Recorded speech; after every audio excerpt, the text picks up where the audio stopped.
Guys welcome back to my YouTube channel and I hope आपको कल वाला video बहुत पसंद आया होगा क्योंकि मेरे को बहुत लोगों के कमेंट्स आए। तो आज का वीडियो उसी के गो थ्रू से रिलेटेड है। कल मुझे न्यूज़ मिली कि मिस्टर प्रधान ने रिजाइन कर दिया। बट वो रिजाइन ही क्या, सबसे बड़ा रिफॉर्म चाहिए था जो इतने लाखों लोग आके सड़क पे बैठे रहे।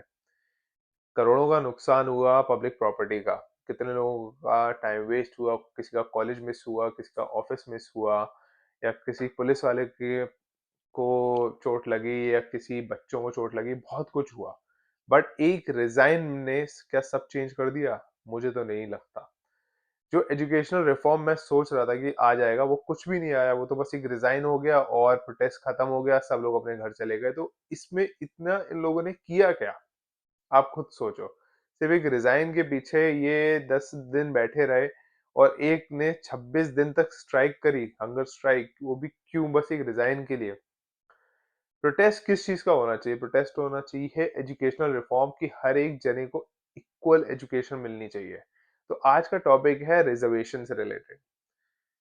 क्या आपको पता है कि एनईटी का एग्जाम जो है उसमें 720 में से जो जनरल कैटेगरी वाली है उसको 600 से प्लस मार्क्स लाने पड़ते हैं, तभी उनको सीट मिलेगी। और एक जो कोटा कैटेगरी है, जो एस सी एस टी और दलित हम जिसको नाम देंगे, उसकी सीट सिर्फ 420 से 450 मार्क्स तक में भी उसको वो सीट मिल सकती है। इसके ऊपर कॉन्करोच जनता पार्टी कभी प्रोटेस्ट करेगी? वो कभी जिंदगी में प्रोटेस्ट नहीं करेगी। क्यों नहीं करेगी? क्योंकि जो उनका सोल फाउंडर है, जो बोलता है जो मैं स्टूडेंट्स के साथ खड़ा रहूंगा, वो खुद दलित कैटेगरी का है। तो आप एक बात बताओ, क्या वो इस चीज को कभी प्रोटेस्ट करेगा? इंडिया में 13 से 14 हजार बच्चे सुसाइड करते हैं हर साल। उसमें से 6 से 7 हजार सिर्फ वही बच्चे हैं जो कैटेगरी बेस की वजह से सुसाइड करते हैं। मान लीजिए किसी के आए 618 मार्क्स और किसी के आए 445 या 450 मार्क्स। 450 वाला क्वालिफाई कर जाएगा पर 618 वाला क्वालिफाई नहीं कर पाएगा। क्यों? क्योंकि वो जनरल कैटेगरी का है। तो वो सुसाइड करे तो वो जायज है? आप बताओ, आपको क्या लगता है इस चीज को लेके? आईआईटी का एग्जाम हो या रेलवे का एग्जाम, आईआईटी में डिफरेंस तो बहुत ज्यादा है। 300 में से जनरल वाले को लाने हैं 150, और जो कैटेगरी वाले हैं, कोटा बेस्ड दलित है, उनको लाने पड़ते हैं 80। तो आप सोचो, जो आईआईटी के लिए 10th 11th 12th में, फिर अपने 12th के बाद भी कोचिंग लेते हैं, 5 साल 6 साल मेहनत करते हैं, बट वो क्या पता 140 लाए, वो क्वालिफाई ना कर पाए, और जो रिजर्वेशन वाला 80-90 मार्क्स ला रहा है वो क्वालिफाई कर जाए। तो आप ये सोचो कि ये चीज जायज है या जायज नहीं है। 13 हजार में से मैं मान के चला हूँ 5-6 हजार बच्चे ऐसे सुसाइड करते होंगे। कुछ कुछ दलित हैं जो 2-3 हजार ऐसे वो भी सुसाइड कर लेते हैं, क्योंकि उनको बोला जाता है कि तुम मेरिट पे आए हो, तुम कोटा बेस्ड आए हो, तो उनसे वो लोग बैठना पसंद नहीं करते। जो कॉकरोच जनता पार्टी के फाउंडर है, मिस्टर दीप्ते या दीपके, जो भी उनका नाम हो, आप वो सोचो, वो भी दलित कैटेगरी के हैं। तो उस चीज के लिए क्यों नहीं कभी वो प्रोटेस्ट में बैठ रहे हैं कि हर एक एजुकेशन, हर एक रिफॉर्म सेम होना चाहिए? इस चीज पे क्यों नहीं वो बैठा रहा है?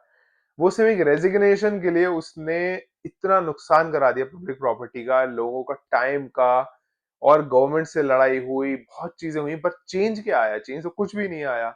जो मिस्टर प्रधान रिजाइन हुआ वो दूसरे उसमें चले गए डिपार्टमेंट में, और उनकी जगह नए आ गए। अब वो नया रिफॉर्म लाएंगे या नहीं, उसकी क्या कैटेगरी है, उसकी क्या पक्का गारंटी है? आप ये बताओ, किस कैटेगरी में आएगा, किस गारंटी पे आएगा? कुछ भी नहीं पता। मेरा पर्सनल मानना ये है, अगर रिजर्वेशन जायज है तो पेपर लीक भी जायज है। क्योंकि अगर पेपर लीक से दो लोग पढ़ के पास हो पा रहे हैं या नहीं हो पा रहे हैं, पर अगर रिजर्वेशन से भी वो चीज हो रही है, तो इसमें फिर फर्क क्या रह गया? अगर लोग मुझे मेरे वीडियो पे कमेंट मार रहे हैं कि तुम क्या जानो कि इंडियन स्टूडेंट पे क्या बीतती है, तो ये भी तो सोचो कि जो जनरल में इतना पढ़ के आ रहा है वो क्वालिफाई नहीं कर पा रहा है।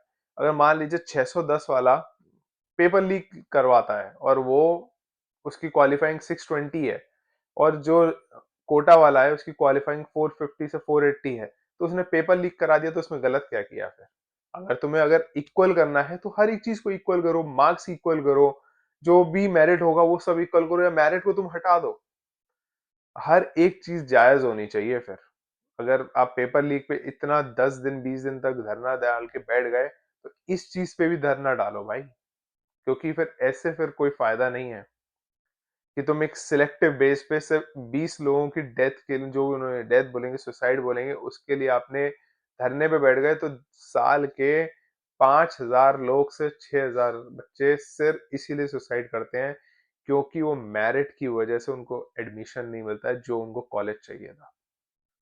गवर्नमेंट का सबसे बड़ी दिक्कत ये है, आबादी जिस हिसाब से बढ़ रही है, सीट अभी की अभी उतनी ही है। जितनी सीट्स 120 करोड़ लोगों पे थी, आज 140 करोड़ है, तब भी सीट्स उतनी ही है। तो आपके हिसाब से क्या गलत है? गवर्नमेंट गलत है या हम लोग गलत हैं कि हम किस गलत चीज पे स्ट्राइक कर रहे हैं? 2017 में मेरा कॉलेज था, जो वहां पे भी यही सेम केस हुआ था।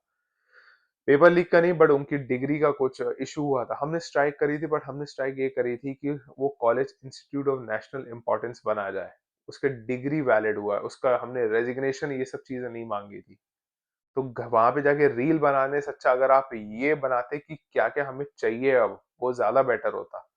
उसके रेजिग्नेशन से ज्यादा अगर तुम ये मांगते कि तुम ये चेंज लाओ ना, तो वो ज्यादा बेटर होता। एक बात हमेशा याद रखना, एक हिंदी में एक कहावत है, शेर 2 कदम पीछे हटता है तो उसका ये मतलब नहीं है कि वो हार गया। उसका ये मतलब होता है कि वो जब वो कूदेगा ना, तो वो पूरी जान लगा के कूदेगा। तो आपको हमेशा ये बात हमेशा याद रहना चाहिए। मेरे हिसाब से एक एनटीए स्ट्रक्चरिंग आना चाहिए कि कंप्यूटर बेस्ड एग्जाम्स हो, लॉजिस्टिक्स पे काम करना चाहिए गवर्नमेंट को, और कितने इन्विजिलेटर्स हैं सबकी एक बैकग्राउंड चेक होना चाहिए। ये सब चीजें रिफॉर्म बनने चाहिए। बस एक रेजिग्नेशन करना ही सब कुछ नहीं है।